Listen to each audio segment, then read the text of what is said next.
So you ban the Kalista, you take away the Ezreal, you've really limited the champion pool. And on red side, you can now take the Senna if you want. If you want to take the Senna away with the 2 strong removals of Teddy champs, they take the Rumble here, like I was talking about, instead of banning it. You have that strong fallback. You could even just go straight into Senna Kench, and I like that for Nongshim here quite a bit. It's Duckdom we're talking about, fantastic AD carry player. See if they go that way. Set. Prio's rising. Yep. They could take one of the 2. They'll take Nocturne again. And this was something that was not one of the big impact champions in terms of crushing teamfights or getting a tempo lead, but really changed how those late game teamfights were played. It made it a lot easier for Peanut to hit those equalizers. It just offers you so much control, I feel. Even just the thread, but also the shutting out the lights, reducing vision, causing your opponent to react in a certain way, to group up. As you were mentioning for the equalizers, I like the pick. I think it's really strong right now, and they are going to prioritize it here as Renekton is left available. This was banned by T1 in game number 1. Yeah. So the fact that it comes all the way through here, they obviously wanted to prioritize the Rumble, but they will pick it up for themselves. Question is, does Teddy get his AD carry champ here? You don't have the support to pair with it at this stage. You only get one part of it. You know, you could go for the Kench here and then take the other, but like, I think it's kind of off the table to go down the Senna path right now, as we'll see Viego picked up. So this is 3 champions that can be flexed into all 3 top roles, but I think we will see Viego solo, Renekton solo, Rumble jungle. Probably I'd love to Viego see this. for Faker. And Gory, thinking about running it back. You know, we just had Lava bring out the LeBlanc again in recent times. We could see it again, but it's not looking like it, as Diana will be hovered. I'll take the Diana instead of really common pairing with the Nocturne, and you have the set to back it up. So the engagement tools here for Nongshim are insane. The front line is great. Now all they need is a solid back line to do that damage, to actually have that consistent follow-up. We saw that Renekton Rumble was actually pretty successful in the previous series. If we go all the way back, feels like it was a million years ago now, at actually ganking the set. We did see that actually find success, even though the set's very difficult to kill. They'll ban the Senna, so like I said, that was kind of off the table. If you picked the Senna there or the Tom Kench, it was going to be banned either way. You're never going to get 2 parts of it. See where T1 go, because like both of these teams don't have an AD carry. So if we end up seeing 4 AD carry bans, it's going to be about who has the deeper pool. And my money's on Teddy in that regard, but I still like the front line so much for Nongshim that even a Jhin like works for them decently well if they get ahead. Tristana, here we go. We're going down the rabbit hole. Yep. How many AD carries can we find? Will anybody ban any support picks? Teddy has only played 3 this season so far, the Senna, Kalista, and Ezreal. So those are all gone. They're all gone. Nongshim banned all 3 of them. I wouldn't mind seeing a Vayne ban. Top Kench, so I like that a lot. Yeah, so no kind of Jinx Kench or Cogball Kench could potentially come out in response to what Nongshim want to play. Yeah. They can Thresh Jinx. Thresh is still up. Jinx is still up. So that's a scary combo that will come through regardless, potentially. I think you first pick, if they don't ban it here, you first pick on red side Thresh. Yes, you have to, or otherwise you're going to give that duel over. Okay. Karma's removed. So if you take the Thresh, you can close out with Jinx and leave T1 with very few options. Yeah, it's just so good. I mean, Kellen's a fantastic Thresh player. It works out really well with your composition. It can engage as well as disengage with Flays and boxes to deny the follow-up from Viego and Renekton. I think this is definitely the pick, but they're not. See, this is what the other thing I was going to argue against the Thresh, though, is that Leona is extremely good with all the hard engage that you have, right? Moonfall, Paranoia, Showstopper, Facebreaker. The follow-up here is insane. Like, I wonder if Kog'Maw is actually the answer for Nongshim as their final pick. You have really good range. You go rapid-fire cannon if you want to have like even more range, and you have such a good set of frontline to set up for you. Maybe that's the path. I mean, sure, you're going to give over the Jinx Thresh, and I think T1 is like, is this a trap? Like, there's a little bit of hesitation here because it feels like it was such an easy pick to just deny the Thresh. They didn't think they would have this opportunity to play it. We'll see if it ends up being a mistake here, but the final question will be, what's that Duck Tom champ? What's it going to be? Yeah. Who's that Pokemon? He like plays Lisa, and I'm like, no! That's banned. I think it's Kog'Maw. Oh, Kaisa. Kaisa. I mean, look at this comp. How much more aggressive could this be? Yeah. I mean, like, Paranoia. You have Killer Instincts. What? You have the Solar Flare. Like, this is extreme long range. He's like just there with his hands in the air. He's like, what? But to catch a lot of that aggression, you have Thresh whoever gets collapsed on first will be able to take a Lantern. You have...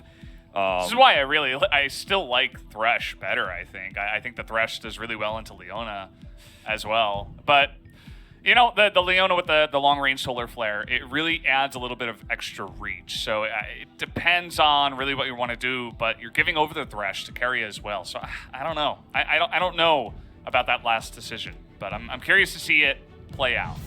I mean, it's interesting because, you know, when you think about the ways that T1 can stop this type of aggression, they have decent peel, right? Renekton can Dominus, he'll have his stun. Rumble loves to, if he can sit back, equalize when the engage comes through and then drop his flamethrower. And if anybody who's trying to come in really hard, even like the Kaisa, ends up getting low, you see Kana get his reset, gets his first Heartbreaker off potentially, or even just gets the kill, gets the body, and starts resetting in the fight. Like, T1 of a comp that scale really well later on into the game with the Jinx. On the other hand, though, Viego, Faker's Renekton, not amazing here. A lot of this is going to be down to the tempo that Nongshim gets set, 100%. Yeah. This is going to be another crazy one, I think, fellas. That's what we like to hear. Let's get the action started from the get-go. Game number 1 started a little bit slow, and then we really slowly ramped it up into just this monstrous bubble of a game, which was awesome to watch. Don't get me wrong. So, whatever happens here, I hope it's close. I hope it's competitive. Lots of sounds. Thank you for that one, Teddy. Not going to show it to him at all, but, you know, you can hear where it's coming from. Curious to see how this Viego is going to do. We've seen pretty polarizing performances from our Viegos. Teddy is in a bit of trouble here. Will he have to use his summoners early? The answer is no. They don't want to extend too far. They don't have vision on where the enemy team could be. They could wrap around behind. They get some damage done. Yeah. Teddy is going to have to stay in the lane. Yeah, he's not going to be able to back here if he wants to have that level 2 advantage, which is so critical versus Leona. He's going to stay. They had a ward on the bottom side of the brush, or the middle brush on the bottom side, so can safely stay in that location, know that he's not vulnerable to anything, and life goes on. But this is such a tense series because of the stage that was set by the first game. You know, you think about a series like this, T1 Nongshim was one of the most hype matches we have all week long, which I know sounds crazy if you've been following dynamics in Nongshim for a while versus T1's history, but T1 slumping, Nongshim on peak form once again. You know, since we saw them at their peak of their dynamics days, this is like a return to that form, but arguably even stronger here in the summer season. So once again, level 2 is the goal here for these two bot duos. Gory actually having a great start in this lane. Yeah. And reminder, guys, if you missed the first series, this is 11.12. 11.12, the patch we're on, so the sustain in the lane here for the Renekton is a little bit less. Onto the minions, of course, and the amount of health that you can get back. And Gory is trying to make the most of that here in the early game trades that he is aggressively taking. Yeah, just, you know, it all goes back to health. Once again, we're going to see an aggressive Rumble gank here onto a set who is slightly overextended, but not really that far. There's the stun. I think the damage is enough. Flash comes in and Cuz easily scoops that one up. The Rumble is online again. Rumble online, and it was not really that aggressive, the positioning that we saw from Gory, but he was able to get Cuz was level 3, and he got into just the deepest part of that brush, had his flash available. Just enough damage there with the extended trading that happened to actually get the kill. Gory heads right back to lane. Won't be able to pick up where he left off, but that's a lot of gold. Over to the Rumble, like you said. Nice stun here from Kana. Yeah, good trading, but Peanut is here. Kana knows about this. That ward is so critical. Yeah, he was able to push the lane and use his fist to actually get up close to that brush through the lane. Doesn't even go through the river to get that ward down. Yeah, he actually doesn't clear the ward. Peanut doesn't because he wants to get to the scuttle as soon as possible to make sure there's no fight for this. I'm gonna watch first-person view here from Cuz. Oh boy, windowed mode. Oh, gonna tilt Twitch chat again. Yep, he waits for Faker to make the call to go in. He goes up getting the stun there. Very calm and collected play from Cuz. And the ward, you know, staying up here ends up being actually kind of nice for Kana. Gonna have to farm under turret though. I don't know what was just spammed in game, but somebody was spamming some timer. Yeah. I know that sound. I wonder what that could be actually. Any kind of summoners, maybe Faker's teleport could have been the thing. That was the most recently used thing that you could ping. Yeah, I don't see any other summoners that were used recently. It's pretty common actually.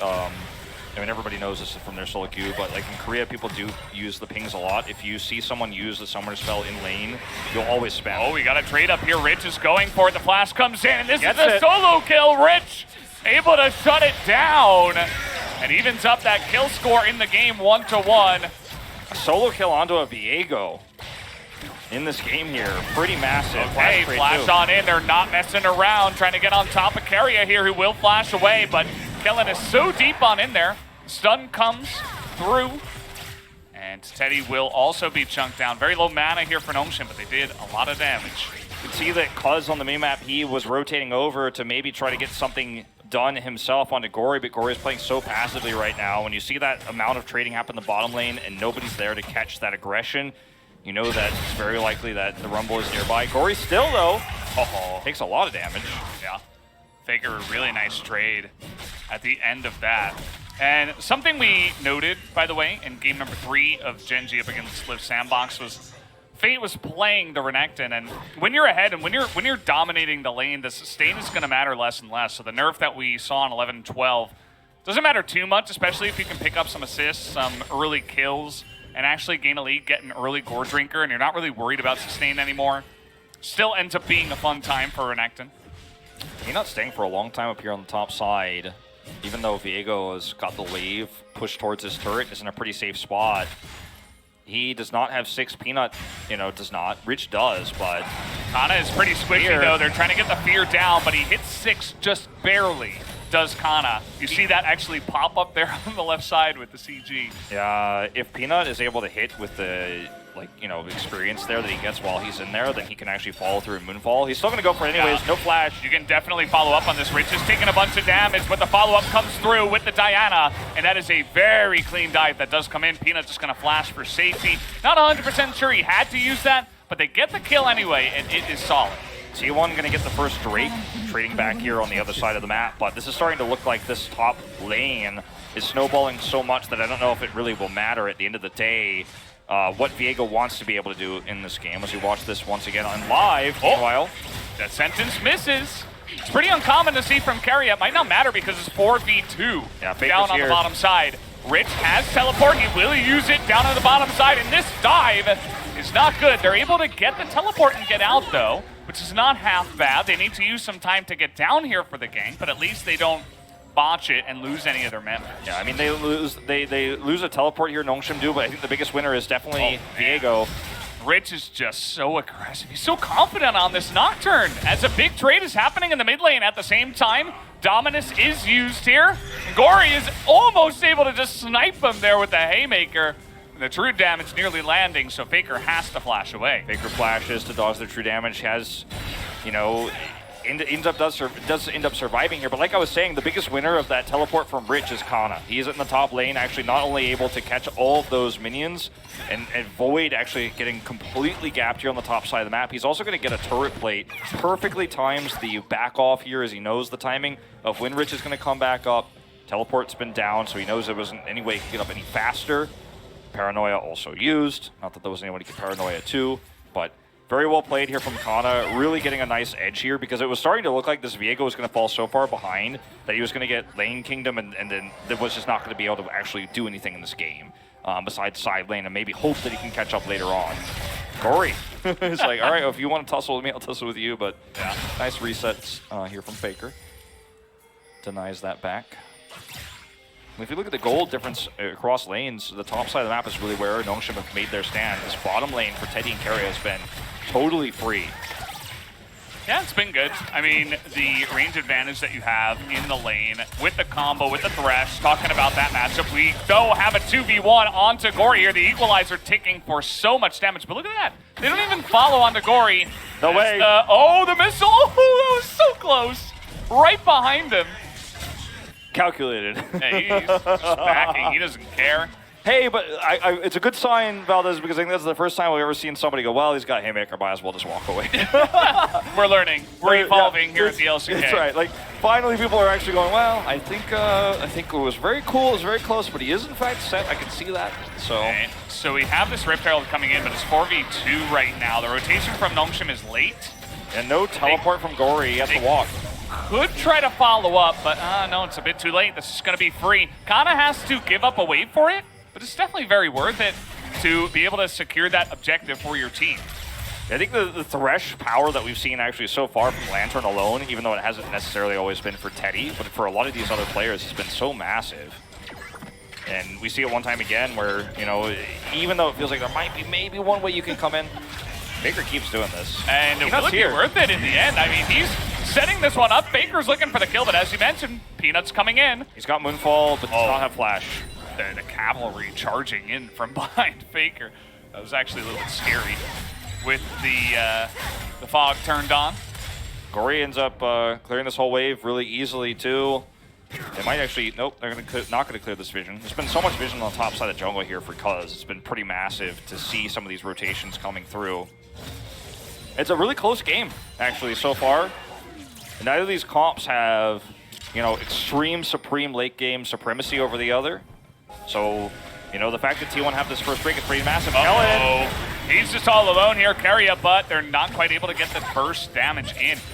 Carry just exhausts and walks away. Yeah, exhaust used, and they're going to take this opportunity now to go ahead and drop the Rift Herald and clean up the rest of these plates. Will be first turret blood too going over to T1. Teddy going to pick that up. 610 gold. Nice attempt here to deny this. Very proactive from Kellen. Knowing that this is the upcoming play, if you actually get that pick, you can shut this down completely, but unsuccessful. It's a bit of a quiet moment here before this next Drake spawns, but if T1 get a 2 Drake advantage, it's going to make it, you know, very comfortable for them heading into this mid game.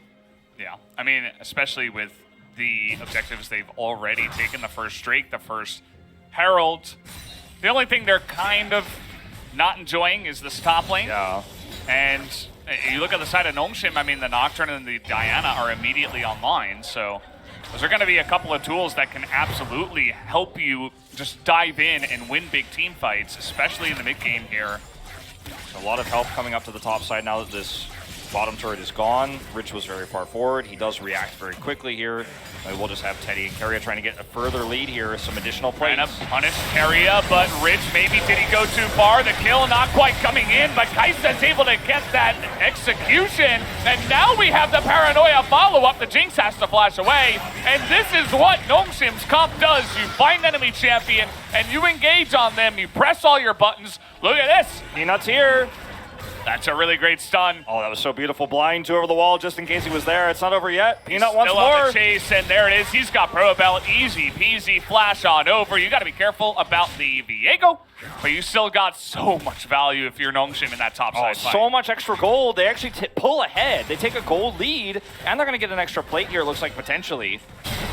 Okay, big fight here in the mid lane, but the grit is there, and the Haymaker is huge. The solo kill for the former substitute of T1. Are we learning here in the LCK about that grit, about that Haymaker? I thought we were, but apparently not. As a failed attempted solo kill goes wrong here, Nongshim turned a very slight lead for T1 into a massive gold lead for them. They're 900 gold ahead right now, nearly 1,000.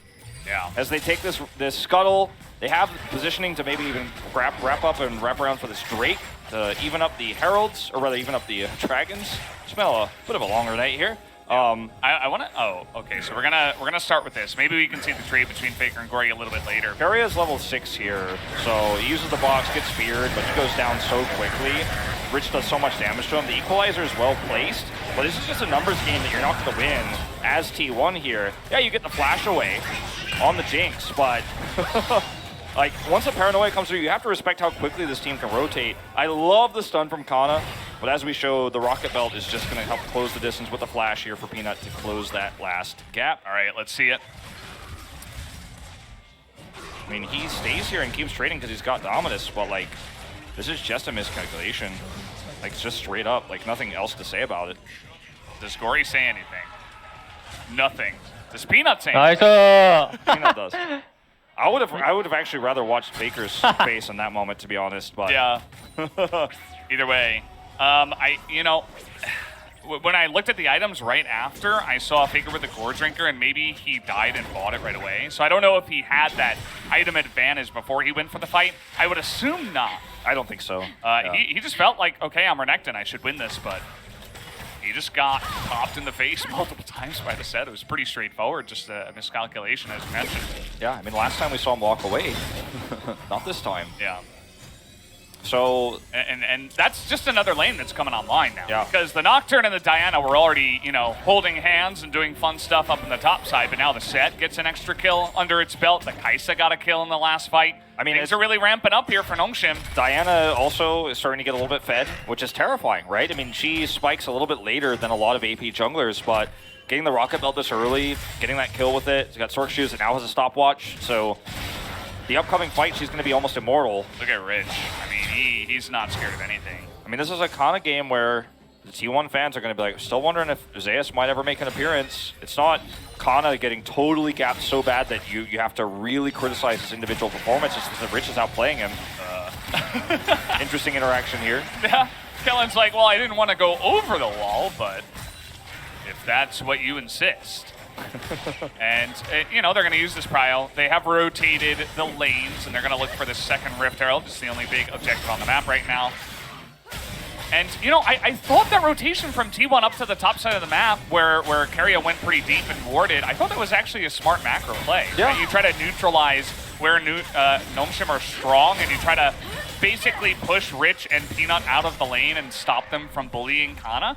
But it was just an overstep, and they were a little bit spread out. The communication wasn't there, and Nongshim just pounced on it. It was a decision that when you think about the power of where Nongshim has their power, which lanes, which part of the map, it's a great decision in that regard, but it failed to take into account how far away and from how far you can actually collapse. Hey, okay. Just watch this one more time. Well. that was actually the sound that Valdez basically made when he explained what was happening in that. That's what sound you heard in your head. Pretty much. At first he was like, "Oh, what the hell? Why am I here?"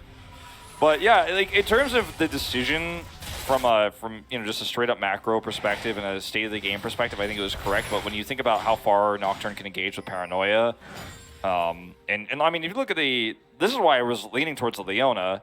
Didn't like the Kaisa as much, but Kaisa goes even more all in on this. Like set Showstopper, Diana's Q, Moonfall, Paranoia, Killer Instinct, Solar Flare, yeah, Solar Flare is just more reliable engage, straight up. Yeah, right. So Thresh offers more utility, but the Solar Flare in the ability alone, and the follow-up, of course. The synergy that T1's comp has with the Jinx is not that great. It's just that Jinx was a great option with Thresh as an AD carry, considering that most meta AD carries elsewise were banned away. So it felt like you chose, it's like you're picking teams for at the playground, and it was the best option left of the players that were left to pick as the Jinx with the Thresh. But poor Jinx. But actually, in terms of tiers, Kai'Sa's way lower.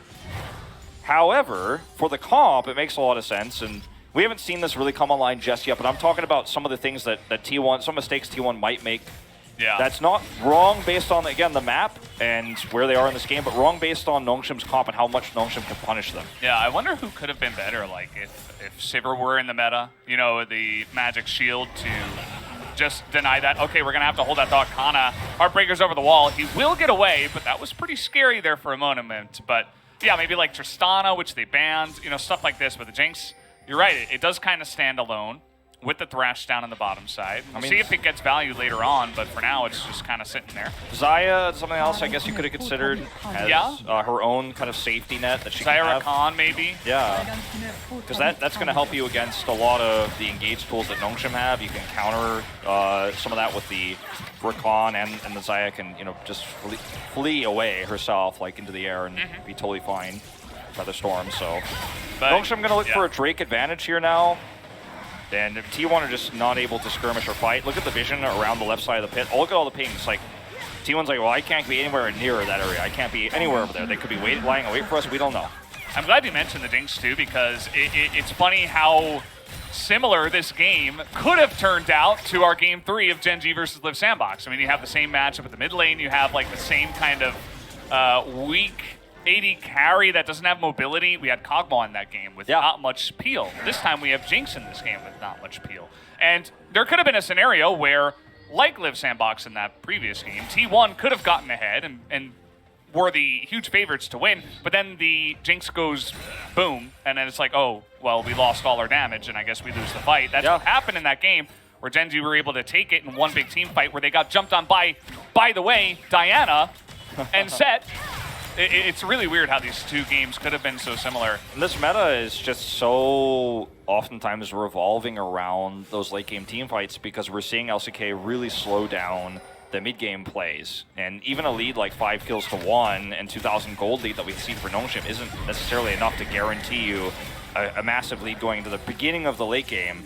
So still anything is possible here, but I see the Rift Herald tossed in right away, second one of the game to help push this mid turret down. Not going to be able to finish it off, but a lot of valuable damage here. Nongshim still sitting pretty in this game. Don't really need to force anything. And I'm going to be curious to see, you know, what Teddy can do. This ward battle is kind of hilarious. It's funny to see.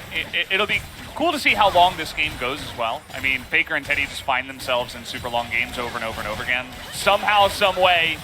And will this be another one? You know, Teddy was originally known as the Fountain Laser.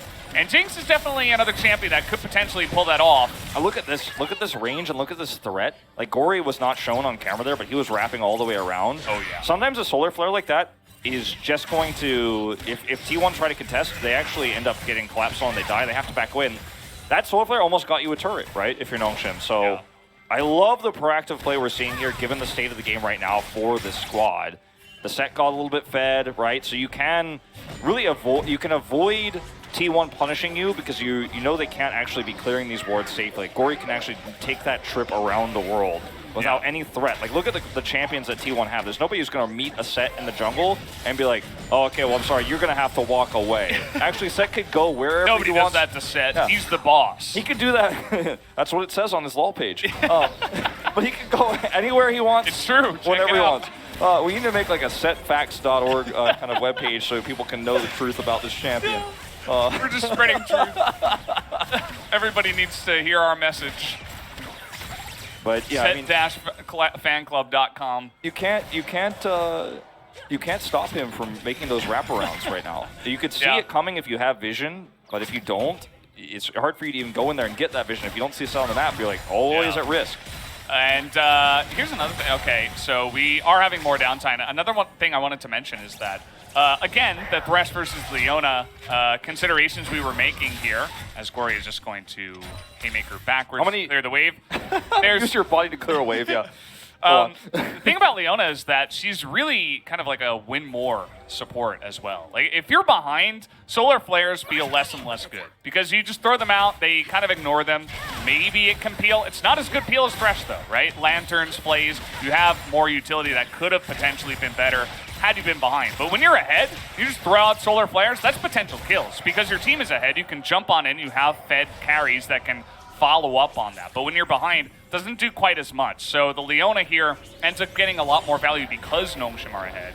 Yeah. And you can see that it's only really good feels. You know, if T1 were engaging hardcore onto your Kai'Sa and you couldn't really peel because they just dashed past your solar flare, definitely wouldn't be feeling as good. No, absolutely not. And the reason why Nongshim are ahead, if you're tuning in a little bit late or you've forgotten because it's been so long since we've actually had a real fight or a kill, we got to watch this. Guys, go back to the mid lane.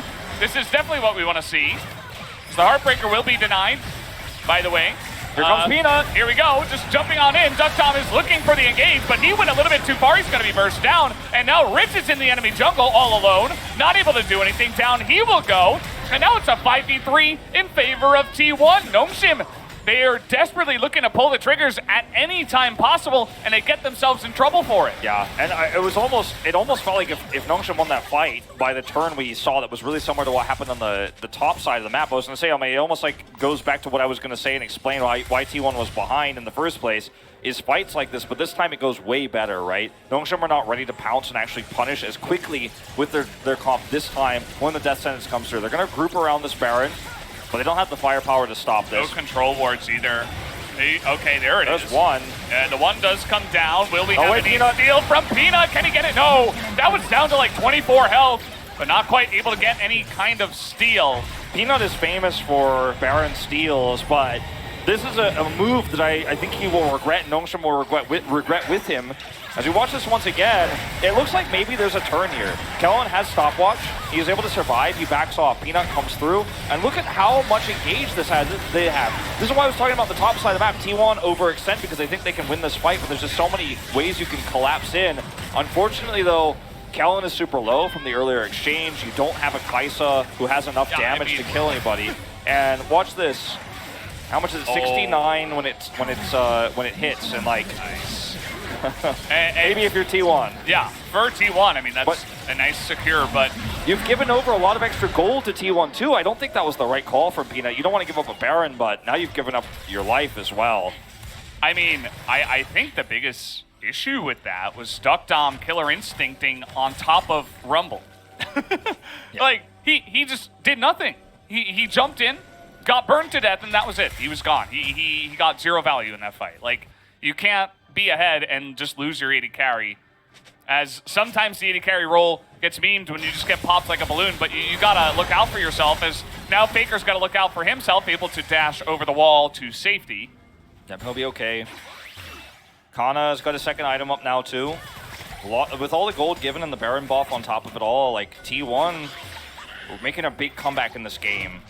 And Nongshim gifting this to them by, you know, I mean, remember when Kellen actually stopwatched there instead of actually just going, like he flashed and then didn't, like he stayed, he didn't leave, and they tried to collapse in. If Nongshim just walk away there, we're still with a massive lead for them, but they got greedy. Hook on Agori here, he doesn't care. As Nongshim, they're still very confidently pushing into T1's jungle, even though the equalizer will come down here. Here's the follow-up from Kellen. He's going to disappear. Now the Diana goes in, has to smite to survive.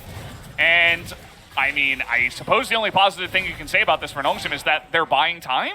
Remember, but T1 are just absorbing this, and they're getting kills, and they're catching up. Remember what you said about Leona being a win more, and how it doesn't look the same when they're behind? Well, after the second time Kellen makes a mistake here, being over-aggressive, I think we're going to find out what it looks like when you're behind, because T1 are now massively ahead in this game.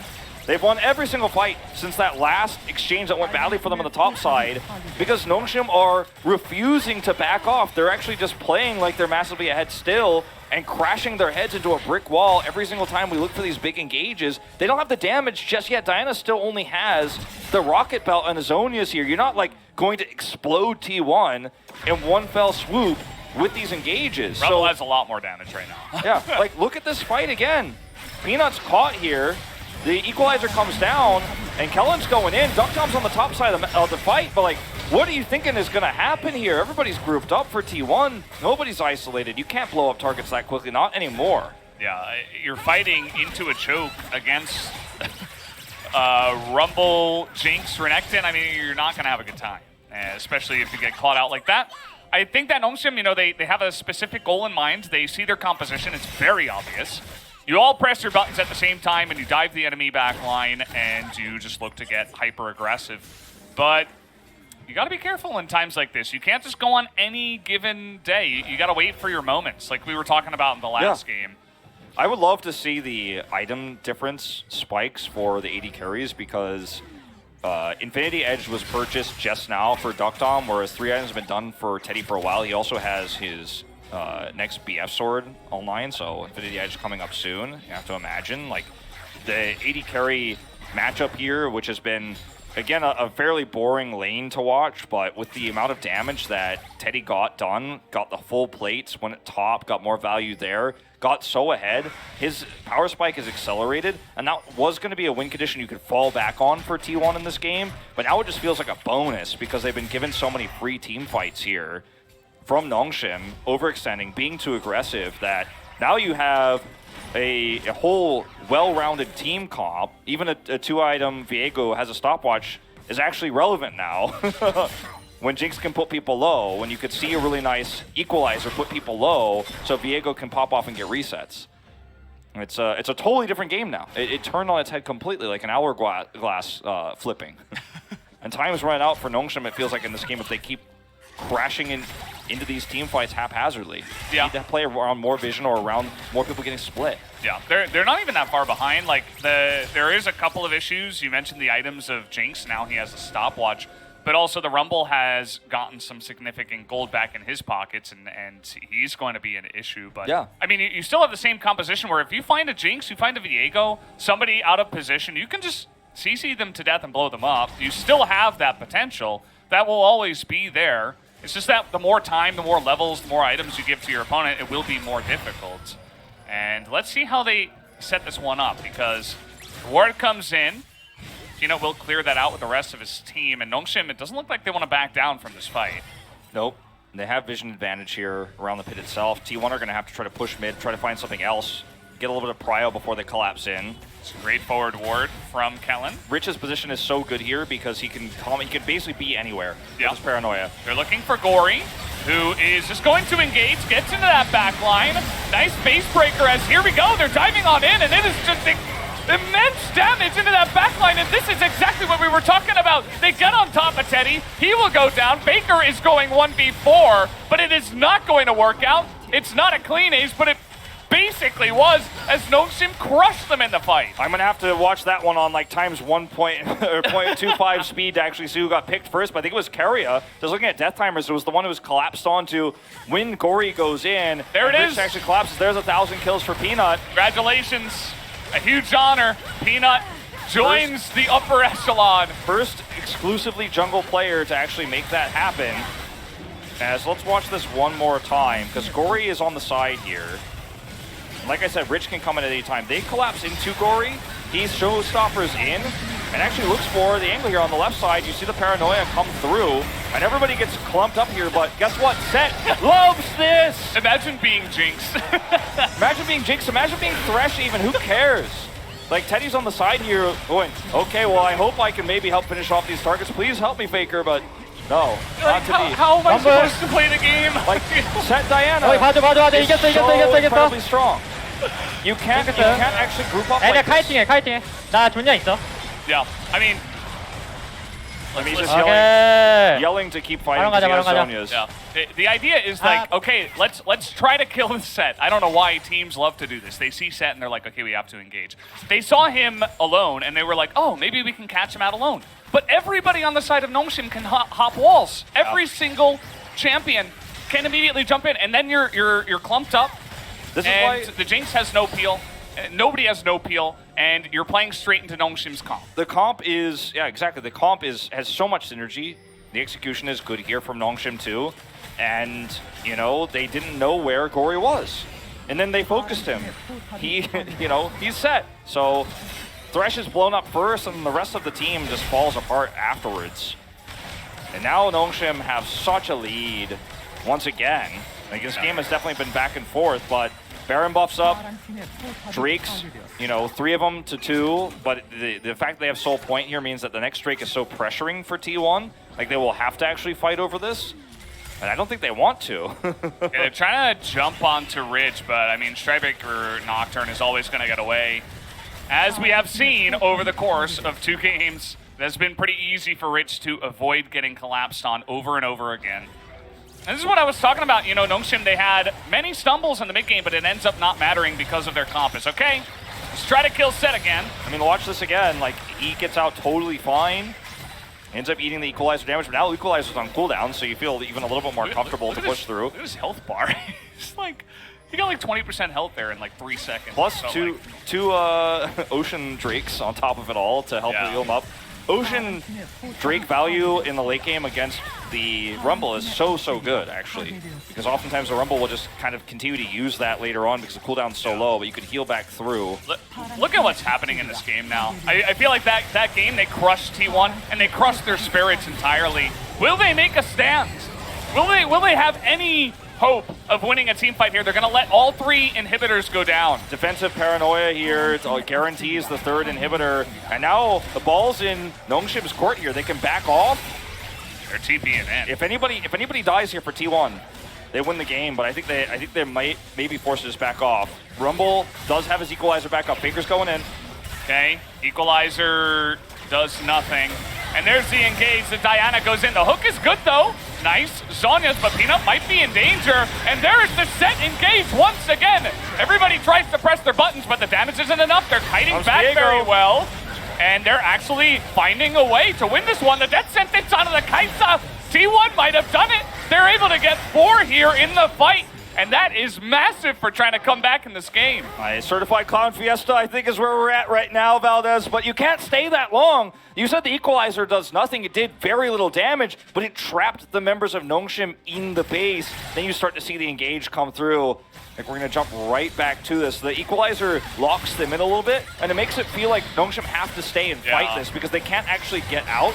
And then watch Kana in this fight. We see Peanut actually go golden twice. He has a stopwatch and the Zhonya's, so he's able to live, but he does nothing during these moments of the fight. Gory can't actually get the secure kill. Look at Kana. 1 reset. Okay, here we go. 2 resets, and he's just so unkillable in this fight anymore. It's perfect death sentence there. Yeah. Coming through from Keria guarantees the kill onto Gory. So much extra gold going over to T1. They're going to tie up the Drakes with this too, unless Rich steals. Okay, Which he does not. That was a little bit scary. That was pretty tense, actually.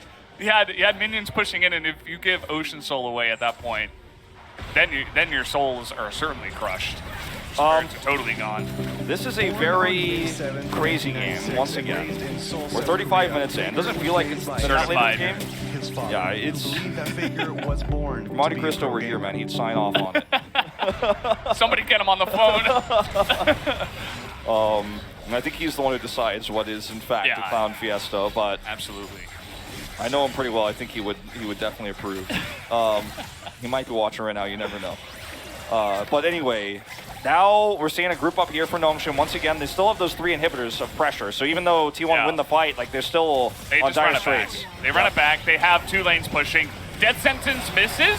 The engage comes in. He gets the stun on the Duck Dom, but there in goes the set. And this time it's looking a bit better, although Teddy is still alive. Still trying to kite back, but he finally goes down to the Nocturne. And that might just be it, because though he still has full health, they're trying to kite down onto Gory, as they're actually not able to break the base here. Down will go the 2 turrets, but that is it. But T1, they're permanently in their base now, Valdez. You're not going to be able to leave. Oh, boy. They actually might even be able to collapse in here and take down the Nexus. Sometimes here. He's looking for it. The Killer Instinct, he finds it, and he's able to get it down, and he's just going in. He doesn't give a damn right now. He's looking for the win, and he will be able to secure it. Finally, at the end here, Duck Dom shows up in a big way, and they're able to turn down all of the members of T1. Even Kellen survives as the Nexus goes down, and the 2-0 is secured for Nongshim here tonight. Very messy back and forth second game after what was an extremely long first game. You got to know tensions are high here on stage. Both